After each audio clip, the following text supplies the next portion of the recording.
ഇതാ ഓഫ് ആക്കിയത്? അത് നീ ഓൺ ചെയ്യാൻ മറന്നായിരിക്കും. എന്നായി കാശ് ഇവിടെ വെച്ചോ. ഇതേതാ കാശ്? ഇതാ രുക്മിണിയമ്മ തന്നാ, നിന്നെ ഏൽപ്പിക്കാൻ പറഞ്ഞു. എന്തിനു? അവരോട് നിൽക്കണല്ലേ, നമുക്ക് എന്റെ ചെലവുണ്ടാവുമല്ലോ.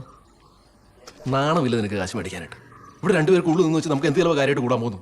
അവരിവിടെ ഗസ്റ്റ് ആയിട്ട് വന്നൊന്നുമല്ല. അച്ഛനോരോന്ന് ഒപ്പിച്ച് വെച്ചു നേരത്തെ നീ വലിയ ബാലേട്ടം കളിക്കാൻ നിന്നാലേ ഉള്ളതെല്ലാം കൂടെ മൂടോടെ വിഴുന്നോണ്ട് പോവും. കിട്ടണത് വാങ്ങിച്ചു വെക്കാൻ നോക്കണേർക്കാം.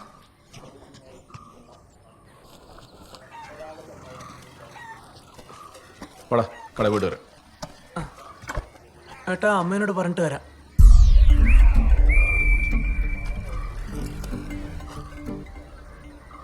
വേണ്ട, നീ മറ്റേ പോയി വിളിച്ചാൽ മതി.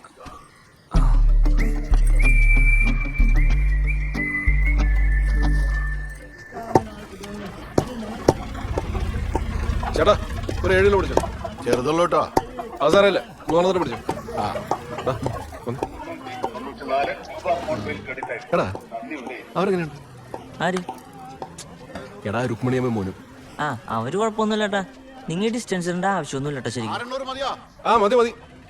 നമ്മൾ അവരോട് മോശമായിട്ടൊന്നും പെരുമാറിയിട്ടില്ലല്ലോ. അതില്ല. എടാ മോനെ, അച്ഛനെ കാണിച്ചതൊക്കെ നിനക്ക് സ്പോർട്സ് ആൻഡ് സ്പിരിറ്റിൽ എടുക്കാൻ പറ്റുമായിരിക്കും. ഇതിനൊക്കെ കൂടി നീയും അനുഭവിക്കേണ്ടി വരും കുറച്ച് കഴിഞ്ഞിട്ട്. കറിക്ക് മതി.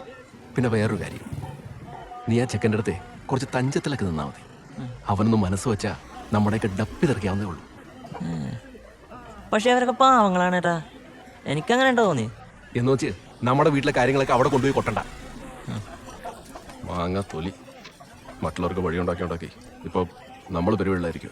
ശശി ഏട്ടാ, നമ്മളാ അവരെന്താ വിളിക്കണ്ടേ? ആര്? ആ സ്ത്രീ ഉണ്ട് ഒരു തമ്മയെ. ശ്രീകണ്ഠാപുരത്തമ്മയോ? നീ ഇങ്ങനെ ഓരോന്നും വിളിച്ച് പ്രതിഷ്ഠിക്കാൻ നിൽക്കല്ലേ. എന്തെങ്കിലും പറയാനുണ്ടെങ്കിൽ നേർക്ക് നേരെ കാണുമ്പോൾ പറഞ്ഞാൽ മതി. നമ്മുടെ അമ്മയൊന്ന് സൈലന്റ് ആയതേ ഉള്ളൂ. ടെമ്പററി ഇരിക്കുക. വല്ല അമ്മ കൊണ്ടെടുത്ത് തലയിലിടും. ചേട്ടാ, എന്താ ഈ ചിക്കനൊക്കെ ആണല്ലോ? വീട്ടിലെ സിറ്റുവേഷൻ ഒക്കെ മാറി എല്ലാരും ഉഷാറായ? ചിക്കൻ മേടിക്കുന്നതിലൊക്കെ എന്ത് ഉഷാറാണ്. അല്ല, അച്ഛനിപ്പോ എങ്ങനെയുണ്ട്? അച്ഛന് ഭേദമുണ്ട്.